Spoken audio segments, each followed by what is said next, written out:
Halo, selamat datang di Bicara Bandar episode yang ke-18 bersama saya Arga dari Creative Trader. Dalam podcast kali ini saya akan membahas hal-hal yang sedang hot di market. Hal yang paling hot tentunya digorengnya IHSG secara luar biasa beberapa minggu terakhir, di mana akhirnya investor asing menunjukkan kekuatannya lagi, bahwa mereka lah adalah satu-satunya pihak yang bisa menggoreng IHSG secara gila-gilaan dengan menaikkan mayoritas saham-saham blue chip bermarket cap besar yang membuat IHSG kembali masuk dalam fase euforia setelah sempat fase ketakutan, di lokal dibuat takut dan disuruh heboh mikirin utang orang. Kayak gitu, itu nanti kita akan bahas tentang bagaimana IHSG ke depan. Juga ada yang bertanya tentang saham buka, ada pergerakan aneh dari kepemilikan asing di investor di saham buka, juga fenomena salah satu sekuritas startup yang baru aja jadi unicorn, dan banyak hal lain yang akan saya bahas kali ini. Oke, langsung aja, mari kita mulai.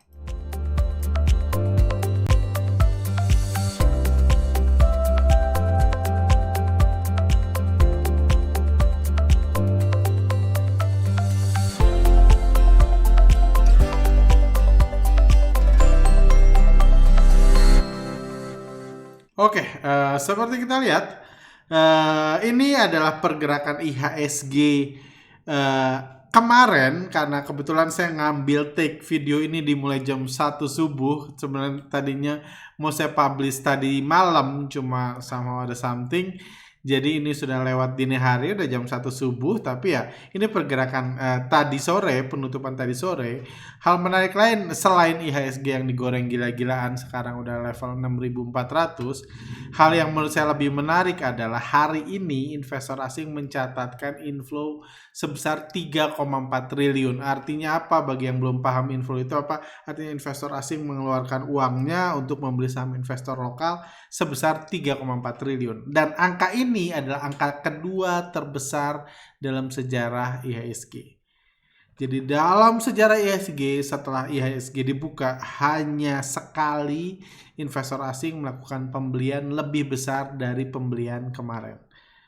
Waktu itu sekitar 4,1 triliun itu terjadi pada saat kepanikan yang muncul akan keributan, kerusuhan, atau pertikaian akibat menangnya Bapak Jokowi dalam pemilihan presiden pertama.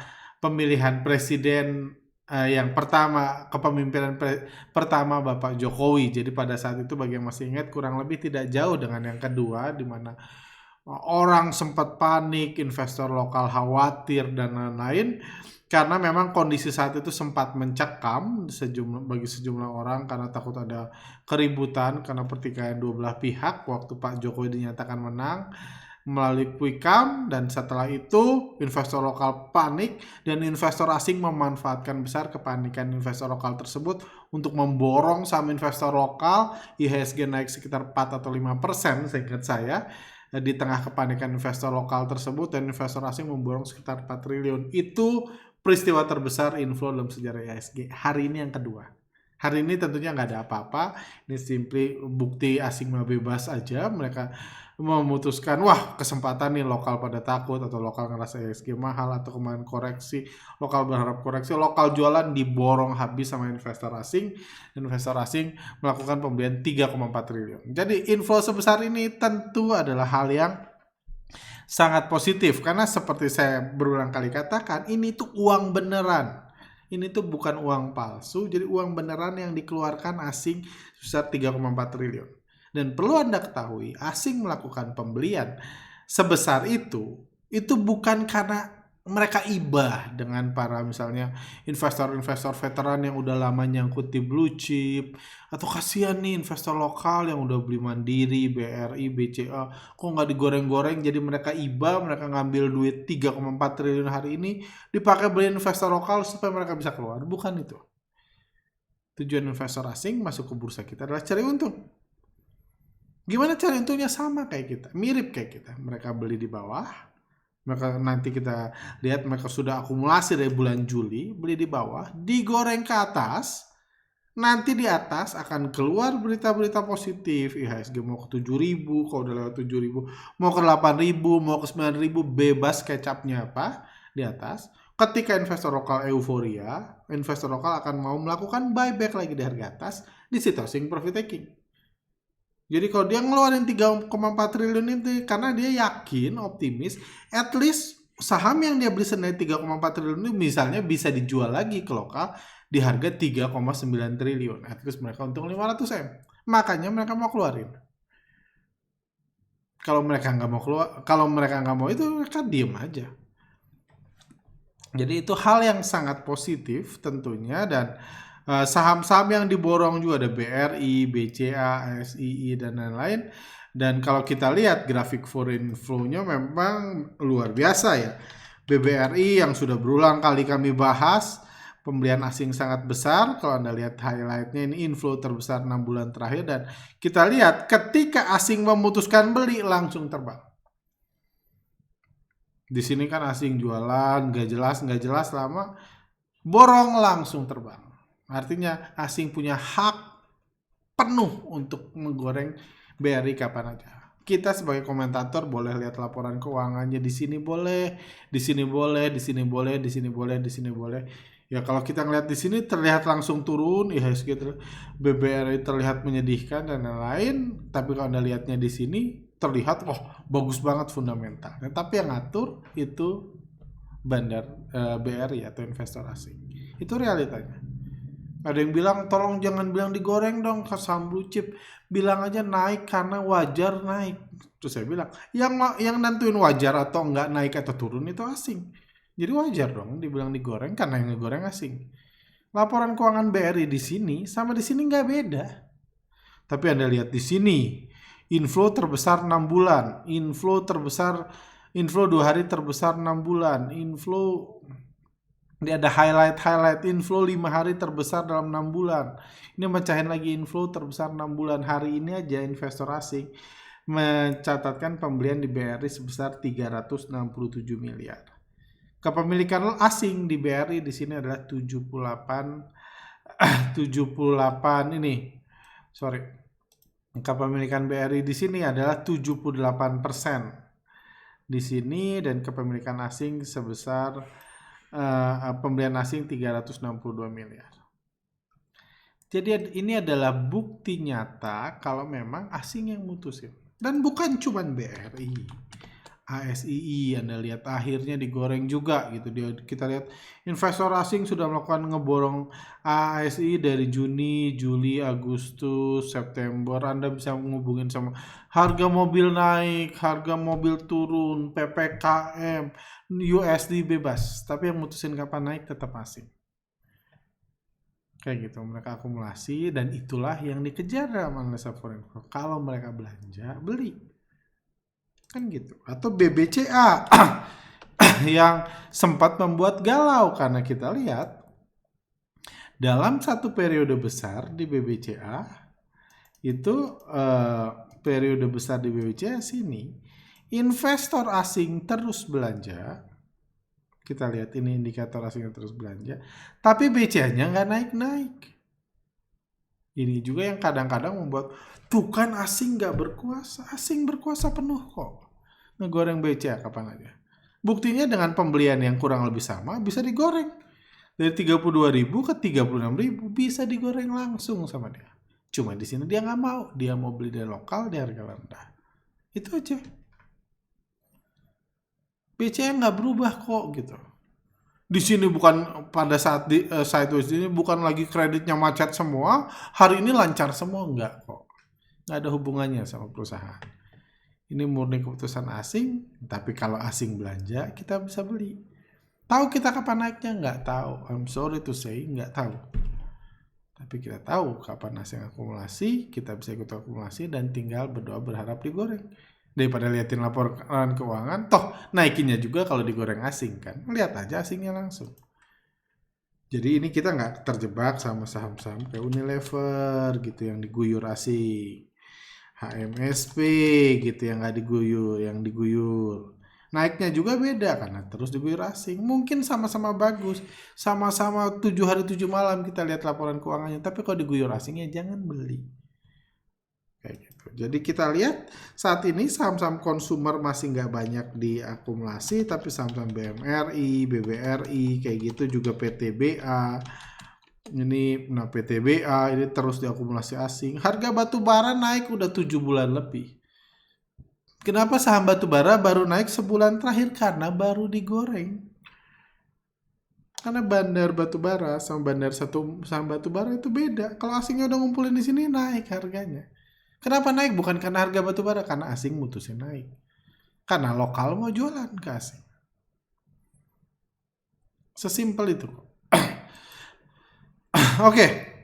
Nah, jadi ini misalnya Adaro juga kita lihat sejenis gitu. Dan kalau kita lihat lebih detail bahwa sejak beberapa waktu lalu di Instagram kami, sebelum Instagram kami di blog, saya bilang trading tenang tanpa mikirin hutang orang lain. Karena mungkin bagi banyak, saya yakin mayoritas dari kita kenal, di pertengahan September lalu, hanya 2 minggu yang lalu, kayak gitu, itu keluar berita heboh hutang Evergrande. Anda kalau ngikutin pembahasan sosmed, waktu itu komentator saham udah heboh ngecap ini bisa jadi kayak Lehman Brothers.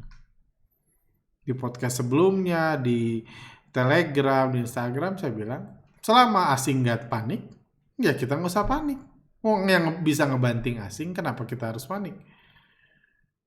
Kepanikan kita nggak bisa nurunin harga. Kepanikan kita bisa menaikkan harga kalau kepanikan kita itu dimanfaatkan asing untuk membeli saham kita, seperti kejadian waktu Bapak Jokowi terpilih jadi presiden periode yang pertama. Kepanikan lokal, takut ketidakpastian, membuat lokal takut menjual sahamnya, diborong sama asing. Jadi nggak ada urusan kepanikan retail ini. Kepanikan retail ya, kepanikan yang akibat berita ya. Retail bisa panik juga ketika asing jualan besar-besaran, nyangkut panik, yes. Bisa panik juga, bisa. Tapi itu karena dibanting. Kalau ini kan enggak, kepanikan hutang orang lain. Jadi berlebihan, saya bilang. Jadi trader nggak usah lah pusing-pusing mikirin hutang orang lain. Mikirin hutang sendiri aja kalau punya. Cuman waktu itu komentator saham heboh banget bahas hutang Evergrande. Seakan-akan harus kita yang bayar. Tapi waktu itu kenapa saya nggak panik? Karena di kejadian ini, saya bilang juga di podcast, asingnya terus akumulasi kok. Dalam periode Juli sini, sampai kejatuhan di sini, sebelum mulai digoreng di sini kan, dari sini sampai sini asing udah ngeluarin duit 9,1 triliun, itu duit beneran. Secara sadar asing mengakumulasi saham-saham blue chip, itu yang udah berulang kali saya bilang. Walaupun orang udah bosan, kok diakumulasi nggak naik-naik, kayak gimana? Maaf, bukan saya yang naikin. Tapi yang pasti kita tahu asing akumulasi. Kita tetap nggak tahu kapan. Tapi kita jadi punya panduan, kita harus ngapain. Makanya dalam semua kesempatan saya periode ini bilang, saya sih nggak khawatir sama sekali sama IHSG. Kayak gitu. Saya khawatir sama saham blue chip yang terus dijual asing, yes, saya khawatir sama saham itu. Tapi overall IHSG saya sama sekali nggak khawatir, karena menurut saya baik-baik aja. Walaupun IHSG-nya sempat lesu, nggak kemana-mana, it's okay. Selama asing ngumpulin, kita bisa tetap feel safe, punya pegang saham-saham di bandari asing, atau kita ikut beli. Gitu. Dan setelah akumulasi 9,1 triliun, akhirnya mulai digoreng lah IHSG. Kayak gitu, digoreng IHSG. Ini tadi pagi, sekarang udah naik lebih tinggi lagi, dan asing udah melakukan pembelian lebih besar lagi sampai 3,1 triliun. Kayak gitu. Dan seperti kita expect, ketika investor asing ngegoreng, berita-berita seperti ini akan muncul. Sama ketika IHSG waktu itu dibanting. Di sini berita Evergrande, komentator saham langsung ngecap tentang Evergrande buat takut kayak Lehman Brothers dan lain. Cuma ketika IHSG digoreng, langsung keluar berita ini. Berpotensi ke 6.800, berpotensi ke 7.000. Orang ngasih target ke 7.000 itu salah atau benar nggak tahu, tergantung asing. Cuma saya bisa pastikan Kanda, kalau asing ngegoreng lagi ke 7.000, anggaplah dalam 2-3 minggu ke depan asing goreng terus IHSG sampai 7.000.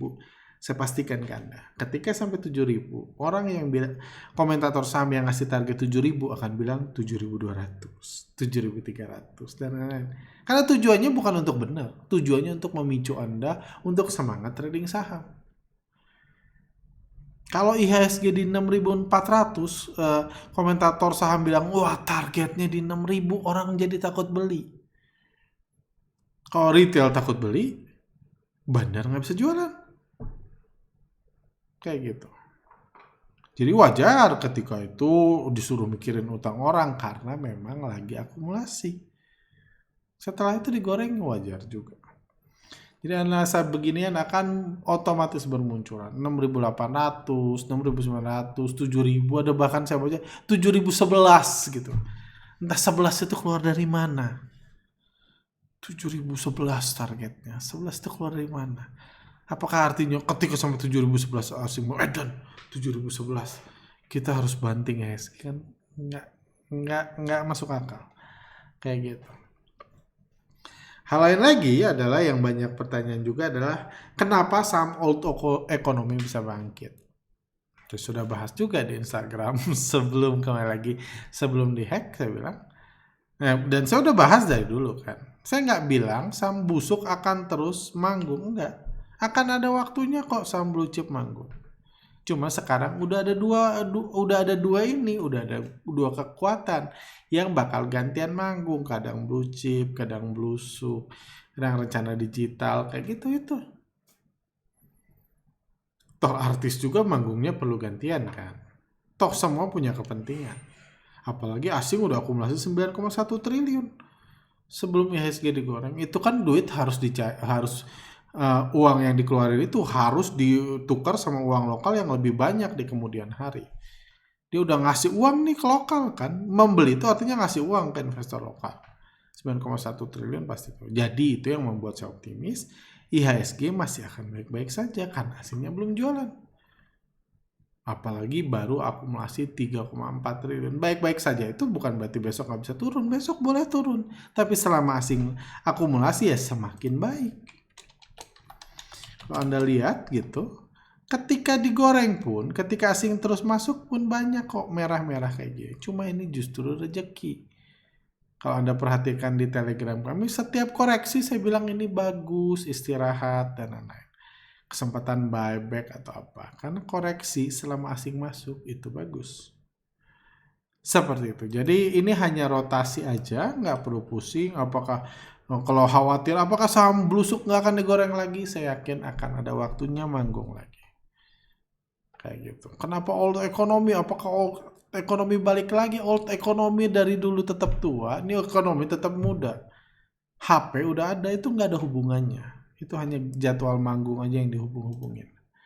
Dan menariknya, kami buat voting, pingin tahu sebagai investor atau trader Anda lebih suka yang mana. Saham-saham yang perusahaan gak jelas yang digoreng gila-gilaan seperti beberapa bulan lalu, saham-saham blue chip BUMN dan perusahaan yang sudah mapan yang digoreng seperti saat ini, atau saya sih fleksibel yang mana yang digoreng di saham itulah saya masuk. 48% mengaku fleksibel, which is good.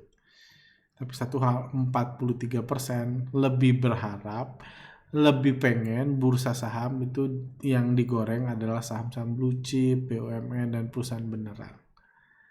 Artinya, target market perusahaan beneran, perusahaan blue chip itu masih jauh lebih besar daripada perusahaan-perusahaan gak jelas. Jadi nggak mungkin, istilah penontonnya masih banyak, bandarnya berhenti manggung, artisnya nggak mungkin. Cuma memang ada rotasi yang kedepannya kita harus siap. Ada waktunya saham blusuk main, perusahaan gak jelas, perusahaan mau tutup, perusahaan yang belum buka main. Ada waktunya yang digoreng perusahaan BUMN. Kayak gitu, nggak usah dipikir pusing-pusing kenapa digoreng, kenapa hari ini kok laporan keuangannya nggak berubah, nggak usah. Kayak gitu. Dan BRI juga kita tadi udah bahas digoreng. Oke, poin lain yang saya mau bahas adalah menarik adalah kantong. Jadi prediksi saya IHSG saya rasa masih akan sehat. Saya sendiri belum jualan saham saya, nggak satupun saham-saham blue chip yang saya pegang sejak 2 minggu yang lalu sudah saya jual 2 minggu ini, nggak satupun. Itu yang bisa saya bilang, belum profit taking. Kalau besok asing profit taking ya baru besok saya mulai pikirin profit taking. Belum satupun saya jual. Kita serah sih mau percaya atau enggak, saya cuma ini aja. Lanjut, kantongi 2,1 triliun ajaib jadi startup unicorn ke-7 Indonesia. Ini hal menarik. Ajaib ini memang benar-benar sekuritas yang ajaib. Mulai buka bulan Juni lalu, bulan September kemarin dia buat iklan di New York, di Times Square. Mengklaim sudah punya 1 juta pengguna, 1 juta investor, dan beberapa hari kemudian dilaporkan dia dapat pendanaan 2,1 triliun dan jadi startup unicorn ke-7. Unicorn artinya dengan valuasi nilai perusahaan sebesar 1 miliar dolar. 1 miliar dolar itu kurang lebih sebesar 14 triliun rupiah. Luar biasa, ada sekuritas yang baru dibangun setahun, nilainya sekarang sudah 14 triliun. Ini pendanaannya, dia baru mengantongi uang 153 juta USD. Total uang yang sudah disuntikan adalah 245 juta USD dan nilainya sekarang sudah 1 miliar dolar. Kayak gitu. Jadi ini sudah pendanaan seri B, ajaib. Ini sesuatu yang luar biasa banget. Ini membuat Anda dapat gambaran bagaimana dahsyatnya bisnis venture capital, valuasi perusahaan-perusahaan gini. Pertanyaannya, ini uang udah 245 juta dolar disuntik ke ajaib, dia baliknya gimana? Ini kan uang beneran juga, sama kayak pembelian aset. Ini uang beneran. Uang ini disuntikan bukan dengan tujuan supaya investor tumbuh, supaya investor jadi melek. Saya berbaik hati, enggak ada tujuan kayak gitu. Supaya ini jadi besar dan bisa dijual lagi ke publik di harga lebih tinggi. Sekarang nilainya udah 1 miliar dolar. Uang yang disuntik itu 245 juta dolar. Dan saya berikan gambaran kurang lebih betapa mahalnya valuasi dan betapa kerennya bisnis venture capital dan bisnis startup adalah ini nilai transaksi ajaib dari sepanjang kuartal 3 dari Juli, Agustus sampai akhir September. Itu total transaksi ajaib itu masih peringkat 20 sebesar 22 triliun. Besar memang buat sekuritas nomor 1 di Indonesia. Paling banyak nasabahnya, tapi dibanding YP itu hanya 1/8. YP valuasi nilai transaksinya 161 triliun. Oke, ini kita punya data nilai transaksinya. Kita juga bisa berandai-andai. Omset sekuritas dari fee transaksi berapa? Anggaplah dikali 0,3% dari nilai transaksi. Kalau YP itu dapat 485 miliar omset loh ya. Untungnya paling 10-20% dari ini. Ini 1 kuartal. Turun terus sampai XC. XC itu masih kalah sama EP, NI, KK, SQ yang nasabahnya kecil-kecil kayak gitu, jauh lebih sedikit. Tapi XC karena memang fokusnya generasi FOMO yang memang masih baru, XC itu nilai transaksinya 22 triliun 1 kuartal. Fee-nya kalau 0,3 itu 58. Tapi kita tahu ajaib sekuritas fee-nya lebih kecil dari 0,3%. Fee-nya di total jual beli itu sekitar 0,18. Anggaplah 0,2. Jadi sekitar omset ajaib ketika dia dinilai 1 miliar dolar, 13 triliun rupiah, omset 1 kuartalnya cuma sekitar 50 miliar. Itu pun saya yakin rugi. Dipakai bayar artis, dipakai promo, pengembangan, saya yakin rugi. Tapi anggaplah omsetnya 50 miliar.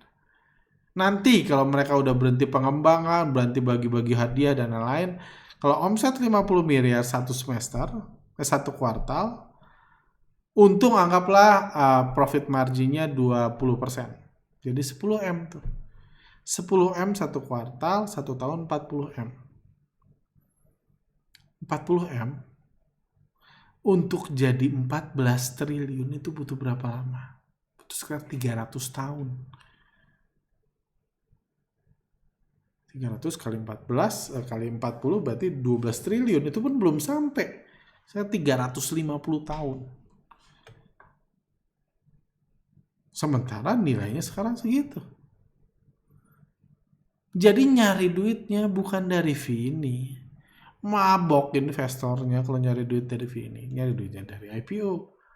Karena Bukalapak aja bisa jadi IPO terbesar di Indonesia. Jadi, dan ajaib ini tentunya yang terdepan untuk memancing uang-uang baru di bursa kita. Jadi kita harus appreciate keberhasilan Ajaib Sekuritas mengundang investor-investor baru. Mungkin dia belum punya duit banyak saat ini, jadi transaksinya kecil, tapi siapa tahu transaksinya banyak. Yang pasti startup butuh uang-uang segar baru supaya ketika IPO ada yang beli.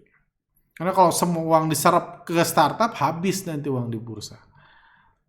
Jadi butuh nasabah baru. Jadi ini Anda bisa lihat dengan nilai transaksi 22,7. Ini aja ini sudah dihargai 14 triliun. Ajaib Sekuritas. Salut, saya jujur saya salut dengan mereka. Oke, itu sekarang saya akan jawab pertanyaan-pertanyaan yang masuk. Bang, apakah isu hutang AS dapat dijadikan ajang profit taking di akhir Oktober? Melihat IHSG terus mendaki bulan ini, bagaimana pendapat Abang? Terima kasih, sehat selalu. Kalau maksudnya bulan Oktober ketika isu hutang AS digembar-gembor, itu kesempatan untuk ajang profit taking. Kalau kita profit taking berarti yang profit asing kan, karena yang belanja asing. Menurut saya sangat bodoh kalau asing nunggu berita jelek baru profit taking. Atau nunggu Dow Jones hancur dulu baru mereka profit taking, ya susah jualannya. Kalau mau profit taking lagi euforia ketika komentator saham ngasih target di 7.000, 7.100, 7.011, mungkin ada yang 7.013, 7.017, itu waktu profit taking. Ketika lokal euforia, lokal berlomba-lomba pengen membeli saham, itu waktunya jual. Bukan nunggu misalnya US gagal bayar lah dan lain-lain, itu bukan waktu profit taking. Kayak gitu.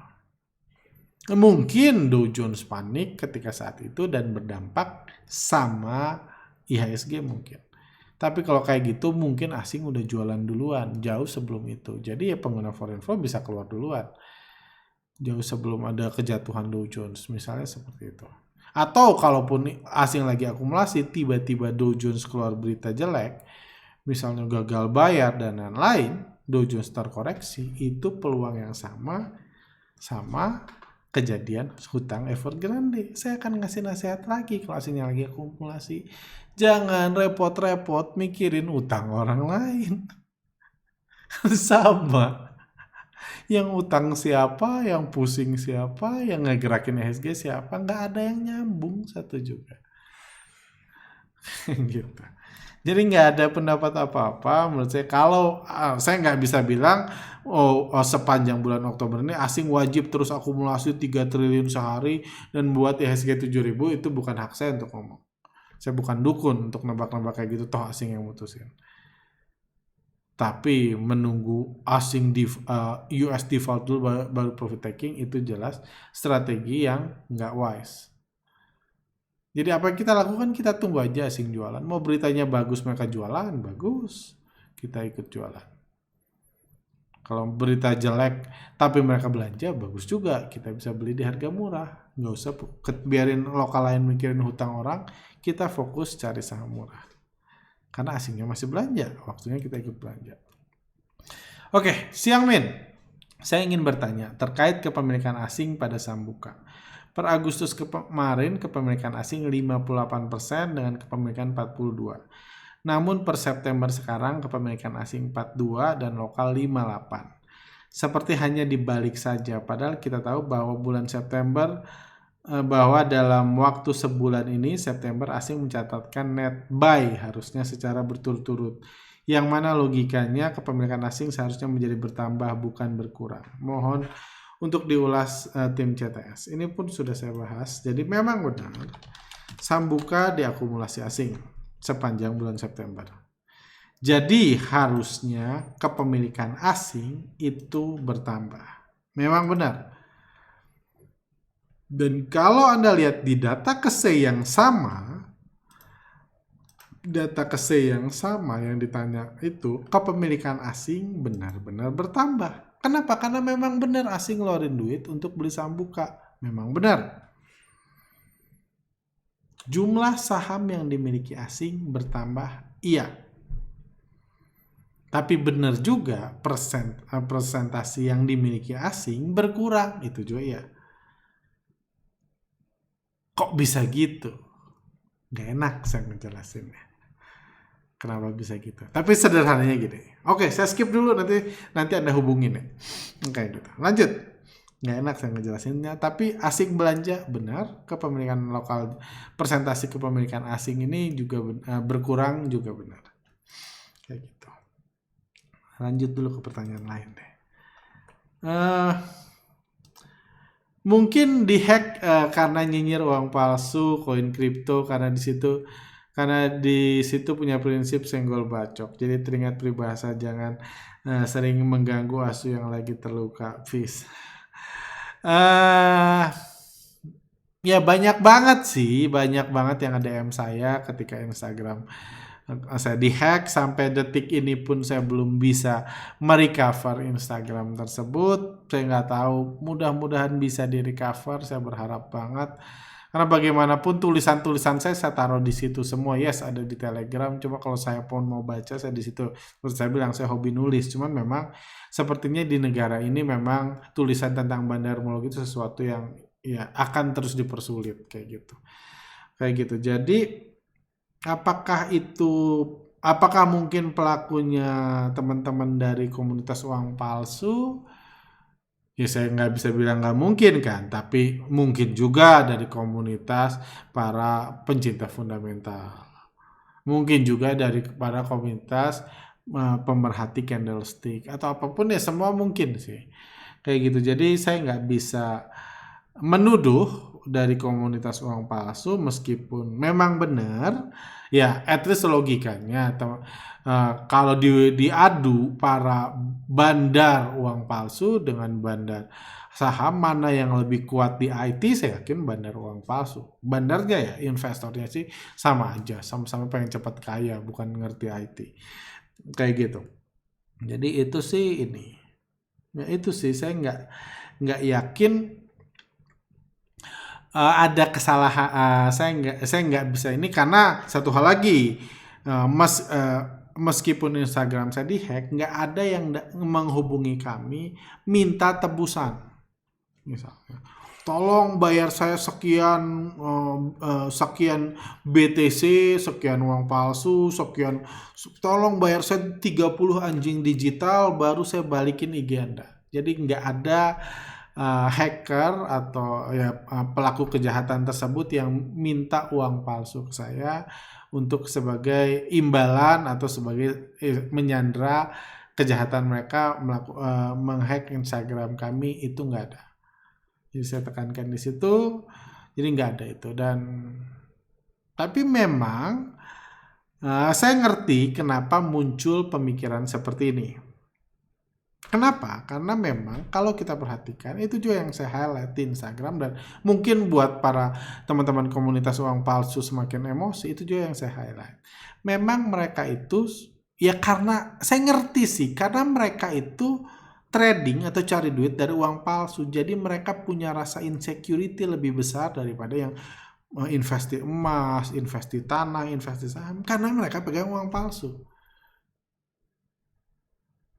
Orang kalau investasi tanah palsu, dia nggak akan ngefek. Karena dia tahu ini tanah asli dan megang tanah itu bukan kejahatan. Tapi megang uang palsu kan di beberapa negara udah dianggap kejahatan. Dan dia juga tahu gue megang uang palsu. Jadi Ketika ada yang nyinyir, mereka langsung ofensif. Ya memang itu ya, karena mungkin saya yakin kita semua pernah berbuat salah.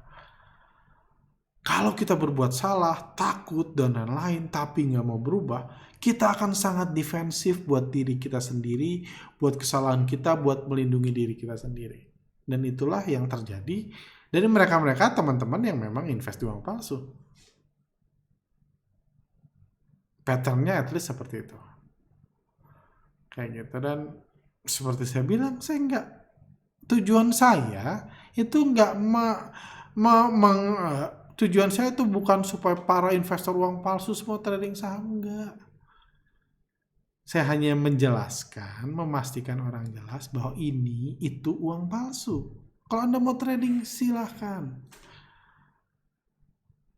Silahkan. Saya nggak bilang uang palsu itu pasti rugi. Nggak pernah sekalipun bilang. Toh saya pun di saham, kan saya bilang, saya menjelaskan di saham, ini nggak ada hubungannya lagi sama fundamental. Saya cuma menjelaskan itu kok. Anda mau trading saham, mau baca fundamental, mau nggak ada urusan. Saya cuma mengedukasi. Saya nggak tahu apakah itu yang menyebabkan dihack atau enggak, cuma ya memang ya, karena banyak banget berpendapat ya, mungkin saya cooling down dulu lah bahas ini. Karena mungkin ya saya belajar nggak semua, istilahnya nggak semua kejahatan atau inefisiensi itu harus saya yang berantas. Nanti orang jadi ini senggol bacok, semua ini semua musuh. Saya akan coba sedikit lebih fokus di saham aja, karena menurut saya sudah jelas.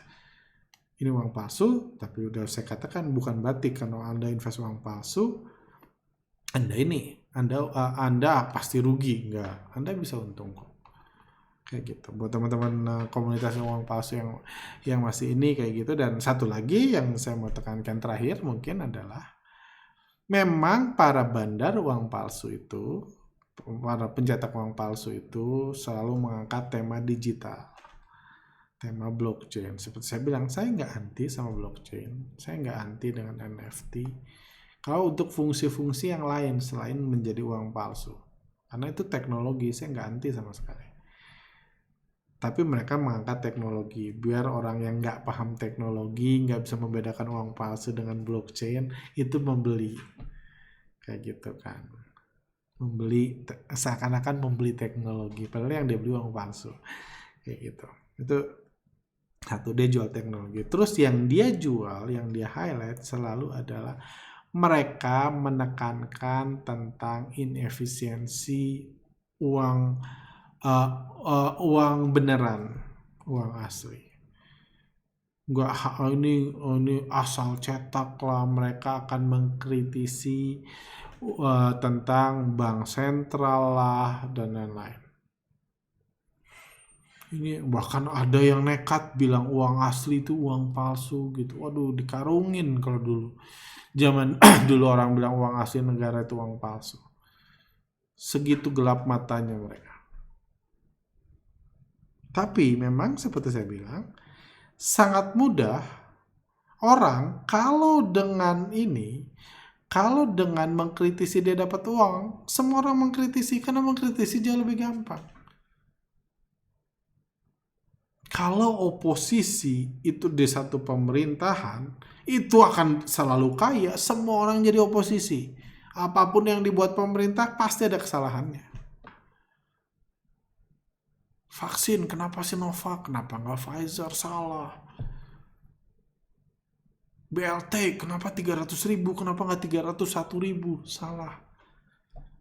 Semua orang akan ngomong gitu, kalau dia akan jadi kaya dengan nyinyirin, dan itulah yang terjadi buat teman-teman bandar uang palsu.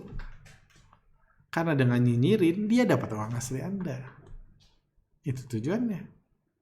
Karena mereka nggak pengen ngebenerin apa-apa kok yang saya lihat. Karena kalau mereka mau ngebenerin apa-apa, mereka tolong tuh El Salvador. Atau mereka buat negara beneran. Beli tanah di Afrika sana, beli tanah, sejumlah tanah, tuh tanah dibuat jalan, dibuat rumah sakit, dibuat sekolah, penduduk dipanggil ke situ, para trader-trader uang palsu semua ngumpul di situ, dibilang ini bilang dikasih nama, anggaplah Republik Anjing Digital, kayak gitu. Mereka benerin, mereka tunjukin, mereka bisa membuat pemerintahan lebih baik dengan uang palsu. Uang palsu di situ nggak ada uang asli, semuanya uang palsu. Atau artinya uang palsu jadi uang asli semua di negara tersebut. Mereka akan ngebangun itu, mereka menunjukkan, nih gue lebih baik nih dari bank sentral. Apakah mereka melakukan itu? Nggak mau. Karena mereka nggak punya niat ke arah situ. Yang mereka mau adalah uang asli Anda-Anda ini. Itu yang mereka mau. Makanya mereka nggak memperbaiki apa-apa kan. El Salvador rusuh nggak diurus apa-apa. Gua sih bisnisnya ngegoreng uang palsu. Apa urusannya mereka rusuh? Kayak gitu. Jadi mereka nggak ada niat ke situ. Nggak ada niat buat Republik Anjing Digital. Jadi bank sentralnya lebih terbaik. Nggak ada kontrol. Nggak ada itu. Nggak ada niat ke situ. Mereka pengen nyantai di negaranya masing-masing. Ngambilin uang orang-orang polos. Uang asli orang-orang polos biar dia jadi orang terkaya, jualan uang palsu. Itu niatnya. Jadi wajar kalau kedepannya akan banyak ditangkepin. Karena itu merusak kestabilan negara. Lu ngerusak keuangan negara, ngerusak kestabilan negara, tapi nggak mau berkontribusi apa-apa buat negara. Kayak gitu. Itu aja. Lanjut. Oh, jadi balik ke saham Skriplas. Jadi kayak gini. Nah, jadi saham itu ada dua jenis di bursa. Ada saham yang berupa non-digital. Kalau di alumni workshop itu namanya non-digital. Ada saham yang digital. Saham yang bisa dijual itu hanya saham digital. Tapi nggak semua perusahaan sahamnya bentuk digital. Misalnya ada satu saham IPO. IPO dia 20%. 20% yang di IPO kan harus berupa digital. Karena bisa dibeli, bisa diperjualbelikan. 20%. Ownernya punya 80%. Tapi 80% itu bukan dalam bentuk digital. Berarti yang meskipun ownernya punya 80%, dia sama sekali nggak punya kekuatan untuk menggoreng atau menjatuhkan harga sahamnya. Karena saham dia nggak bisa dijual, sama seperti saham negara di perusahaan BUMN, nggak bisa dijual. Di Mandiri 60% punya negara itu nggak bisa dijual karena sahamnya bukan saham dalam bentuk digital, hanya berupa kepemilikan. Jadi dividen dia dapat 60%, tapi sahamnya nggak bisa dijual. Jadi ada dua itu, dan jumlah digital itulah yang bisa dipermainkan. Makanya bisa aja misalnya dalam satu kejadian investor asing terus beli sahamnya, kepemilikan investor asing nambah, di saham digital asing hanya bisa beli, di market hanya bisa beli saham digital. Tapi secara rasio berkurang karena jumlah saham barunya dicetak. Para pendirinya, owner-ownernya segala macam mencetak sahamnya. Yang sebelumnya tadinya misalnya cuma 40%, sekarang jadi 80% dicetak. Supaya apa? Dicetak supaya bisa dijual. Seperti itu. Jadi itu hanya basic knowledge saja tentang ada dua jenis, ada saham Skriplas, namanya data kese itu menunjukkan Skriplas. Saham-saham yang nggak masuk itu berapa persen kepemilikan asing itu terhadap Skriplas. Yang ada di sistem foreign flow itu semua terhadap Skriplas, bukan keseluruhan. Karena toh yang Skriplas yang penting. Tapi Skriplas itu bisa ditambah kalau belum 100%. Lanjut, sudah kelamaan. Warga, kalau boleh usil sebaiknya jangan gunakan akun IG pribadi untuk posting artikel-artikel CTS karena bisa aja akun pribadi Pak Arga kena hack juga malah hilang dua-duanya. Mungkin bisa pakai Facebook untuk posting artikel-artikel CTS karena setahu saya Facebook nggak bisa dihack. Facebook kami ada, Anda bisa search Creative Trading System, ada Facebooknya, itu dibuat jauh lebih dulu daripada Instagram. Cuma ya menurut marketnya beda ya, Facebook dan Instagram. Dan kalau kan saya untuk sementara solusinya pakai Instagram pribadi, walaupun aneh ada foto-foto saya sama istri di situ, ya udahlah. Karena saya masih berharap, itu sampai saat ini masih berharap, masih mau positive thinking, akunnya bisa direcover. Jadi nggak mau buat akun dummy, nanti akun backupnya ada banyak lagi dipalsukan, nah ribet lah. Jadi saya pakai akun pribadi saya aja. Itu untuk sementara, cuma nggak akan seterusnya seperti itu. Kalau memang misalnya dalam seminggu 2 minggu ke depan akun IG saya pribadi juga dihack karena bahas bandarmologi, ya udah kita sama-sama tahu kayak gitu. Apalagi kalau misalnya saya udah berhenti ngejelek-jelekin uang palsu dalam 2 minggu dan ternyata tetap dihack, berarti ya memang bukan uang palsu, bukan komunitas uang palsu yang bertanggung jawab melakukan itu. Cuma kalau IG saya dihack ya nggak apa-apa lah. Nanti saya backup fotonya, saya post lagi. Kayak gitu, nggak usah terlalu. Ya thank you untuk khawatir, cuma nggak, saya sih nggak. Ya kalau dihack ya nggak apa-apa, saya buat lagi. Kayak gitu, karena at least itu kan followernya nggak banyak juga dan bukan effort saya gitu loh. Saya pun nggak akan mengusahakan merecover, ya bisa direcover oke, karena itu bukan effortnya, itu cuman album foto kan kalau bagi saya. Seperti itu. Lanjut, saya bahas sebentar, ini udah 45 menit. Banyak yang bisa bilang lanjutkan, tapi bisa bantu apa kita-kita ini. Saya jujur gak bisa bantu apa-apa lagi. No problem, Pak atau Ibu BB. Saya sangat merasa terbantu melihat realita walaupun masih boncos juga. Nggak 100% win. Nggak seorang pun 100% win menurut saya. Cuma bisa nyumbang ikut workshopnya Pak Arga. Oh, thank you. Saya juga penasaran apa sih yang dirasakan dampaknya oleh pihak-pihak yang nggak suka dengan Pak Arga dan apa yang tidak disukai oleh mereka. Apakah hal lebih karena Pak Arga menjajakan technical, value investing, atau karena mengenalkan dunia bandar ke retail? Saya pun nggak tahu sih. Sekarang banyak tools analisa bandarmologi turunan dari ilmunya Pak Arga, tetapi mereka biasa-biasa aja kok, nggak ada yang komplain, nggak ada yang merasa terusik dengan tools mereka. Mungkin saya bisa jawab yang terakhir sih. Ya, kalau yang atasnya mereka keberatan di mana, alasannya apa, sampai akun IG dihack, website diblok, ya saya nggak tahu ya. Kayak gitu. Yang pasti gunanya untuk mengurangi penyebaran analisa bandarmologi dari kami. Cuma kenapa yang banyak yang ngajarin bandarmologi yang niru-niru, kenapa mereka terlihat tidak diganggu, santai-santai aja? Pertama ya, karena mereka cuma nyontek doang. Kalau menurut saya, kalau kami berhenti, semua berhenti. Nah, mereka cuma nyontek doang. Kayak gitu. Mereka cuma niru, kayak gitu. Mayoritas sih setahu saya gitu. Dan saya nggak ketemu tim riset bandarmologi yang lain. Walaupun banyak yang mengaku ini, tapi ujungnya nyontek, pakai sistem yang udah nggak dibuat, sistem kami yang dulu dibuat untuk intern, kayak gitu, itu yang disebar, itu yang dijual. Jadi ujungnya memang cuma ya mereka nggak bisa riset, cuma nyontek doang. Jadi ya menurut saya langkah strategis sih kalau kami yang di stop, karena kalau kami berhenti riset, apalagi di tengah stock market yang cepat berubah, saya rasa akan mati sendiri. Cuma saya nggak berharap seperti itu sih, karena kalau kenyataannya seperti itu, saya tetap encourage teman-teman yang mau berkecimpung ya ikut riset sendiri, supaya bebannya nggak di saya doang. Saya melihat, waduh, nggak kalau di blok CTS sana sini berhenti nih, nggak, karena ada banyak. Ada 20-30 yang mana harus ditutup 30-30-nya mabok. Saya sih berharap ada kerinduan untuk riset mereka, untuk mengembangkan ilmu seperti itu. Kalau perlu mereka ngerasain rasanya diintervensi, dihack gitu dikit-dikit lah buat beban mental. Cuma ya seperti itu sih. Lanjut. Saya yakin bukan kebetulan IG Creative Trader dihack tepat di hari CT rilis tools bandarmologi terbaru buat alumni. Saya pun merasa seperti itu sebenarnya. Menurut saya nggak wise kalau abang ngotot terus mengedukasi bandarmologi dan foreign flow karena bisa membahayakan abang atau CTS. Sekarang ini baru website dan IG, kedepannya bisa server intern CTS, kantor CTS, dan lain-lain. Saran saya abang harusnya sedikit tone down.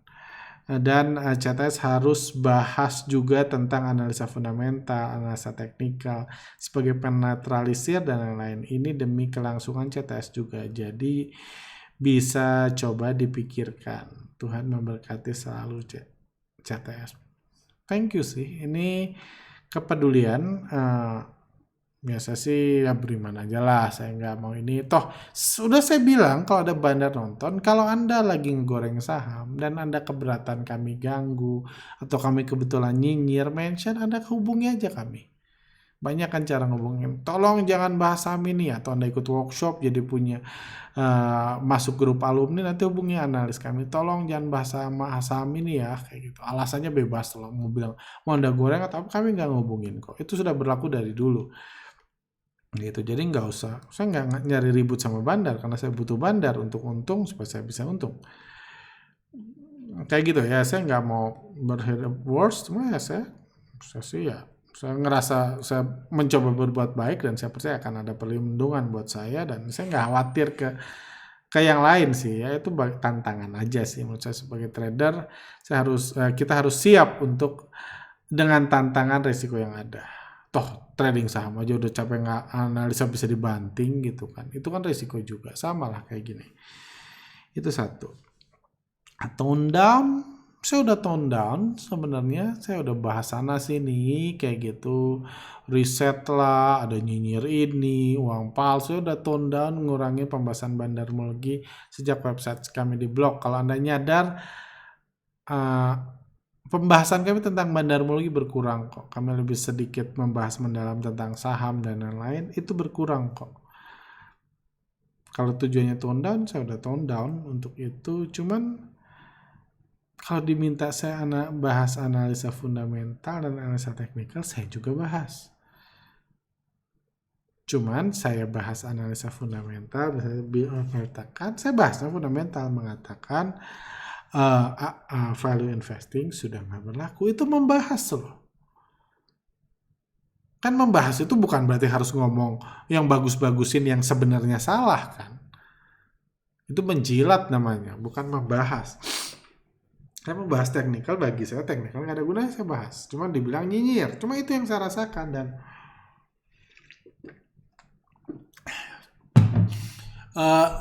mungkin satu hal lagi yang membuat saya agak susah buat ngebagus-bagusin fundamental. Saya ada kok, saya di kelas belajar sambil nol lagi saya jelasin tentang fundamental. Itu apa ya, saya jelasin fundamental, saya jelasin teknikal yang saya pelajari. Nggak semua dijelek-jelekin, ada yang dibagusin, ada manfaat kayak gitu. Cuman, dan saya sering ngomong itu kok di YouTube, di Telegram, sering. Cuma menurut saya apa ya, ada, kalau nggak salah siapa, penulis Inggris bilang your knowledge is also your curse gitu. Jadi pengetahuan Anda salah satu adalah beban atau kutukan dalam tanda kutip buat Anda. Saya lupa quote siapa di situ. Tapi yang menurut saya itu beban saya. Contohnya kayak gini. Misalnya Anda orang yang baru pertama kali trading, baru pertama kali buy, Anda buy saham, Anda beli saham Bumi. Tahu Anda Bumi apa? Nggak tahu. Anda nggak punya knowledge. Terus Anda beli saham Bumi, terus tiba-tiba habis beli saham Bumi, Anda waduh udah jam segini, ternyata lupa mandi.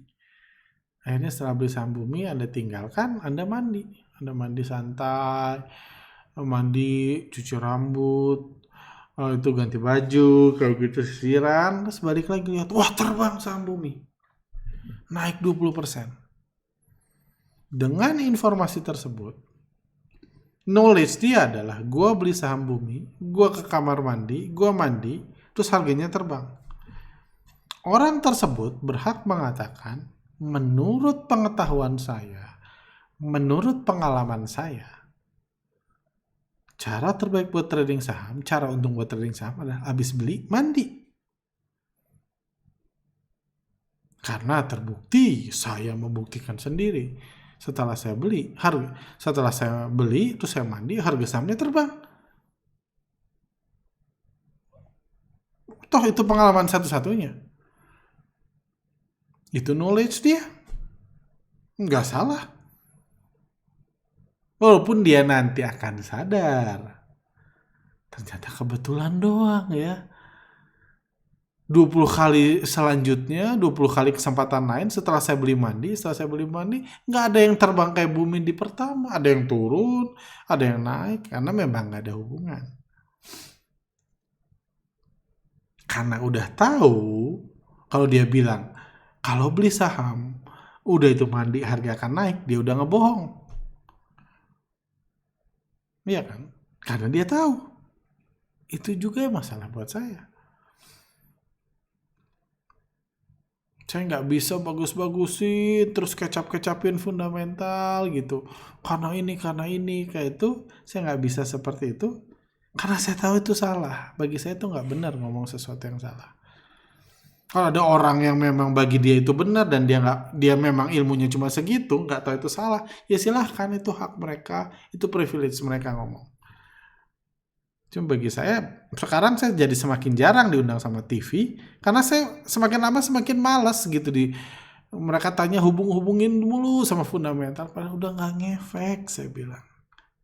Kasihan orang yang nonton kalau saya dengar saya pun terus ngubungin sama fundamental. Kalau dia kerjanya komentator sama, mungkin dia nggak ngerti, nggak apa-apa. Itu privilege mereka nggak punya knowledge, itu privilege mereka. Jadi itu sih, itu serba salah. Jadi saya prefer diem, prefer nggak post, atau prefer ngomong sana sini gitu, ngomong psikologi trading, ngomong profile broker, ngomong apa startup, bebas. Tapi saya nggak mau ngomong sesuatu yang saya anggap salah. Bagi orang benar itu terserah. Seperti itu sih. Itu aja mungkin ya. Dan ini terakhir, saya sudah 3 kali bertanya. Saya sudah bertanya 3 kali, semoga kali ini dijawab. Yaudah, ini terakhir aja. Bandar itu sebenarnya siapa sih? Sebenarnya siapa orangnya?